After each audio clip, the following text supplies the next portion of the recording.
রাতের শহরটা তখন নিস্তব্ধ। চারপাশে শুধু হাসপাতালের মনিটরের টিকটিক শব্দ।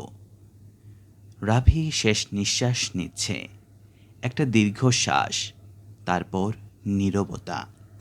কিন্তু মৃত্যুর পর কিছু হলো না যেমনটা সে ভাবত। অন্ধকার বা আলো কিছুই নয়, বরং সে অনুভব করল সে জেগে আছে, তবে শরীর ছাড়া। চারপাশে হালকা এবং আলোর কুয়াশা, যেন স্মৃতিগুলো বাতাসে ভাসছে। শৈশবের মাঠ, প্রথম প্রেম, মায়ের কণ্ঠ, সব কিছু একসঙ্গে এক জায়গায়। তুমি বুঝতে পারছো? এক কণ্ঠ শোনা গেল। রাফি ঘুরে দেখল তার সামনে এক অদ্ভুত সত্তা দাঁড়িয়ে আছে, না মানুষ না ছায়া। তুমি কে? রাফি জিজ্ঞেস করল।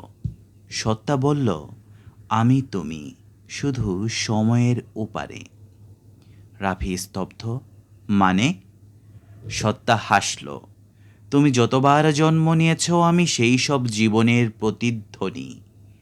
এইবারের জীবনটা শেষ হলো, এখন প্রশ্ন হলো তুমি শিখলে কি? রাফি বিভ্রান্ত। আমি তো অনেক কিছু করেছি, পড়েছি, ভালোবেসেছি।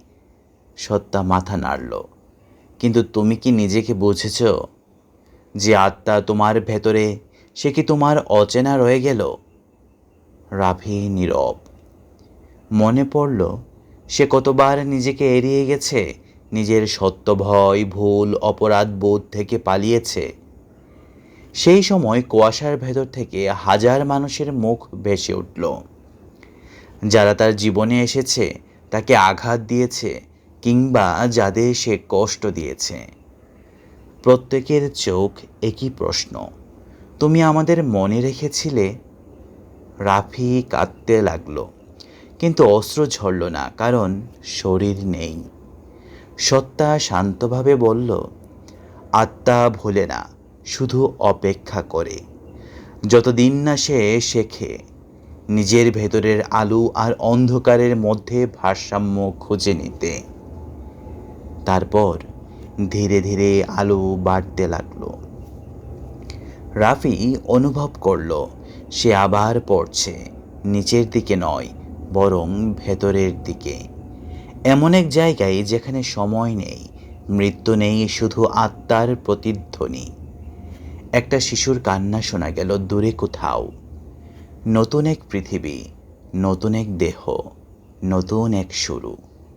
রাফি আবার জন্ম নিল। হয়তো আত্মা কখনো মরে না, শুধু গল্প বদলায়, যতদিন না নিজেকে চিনেন।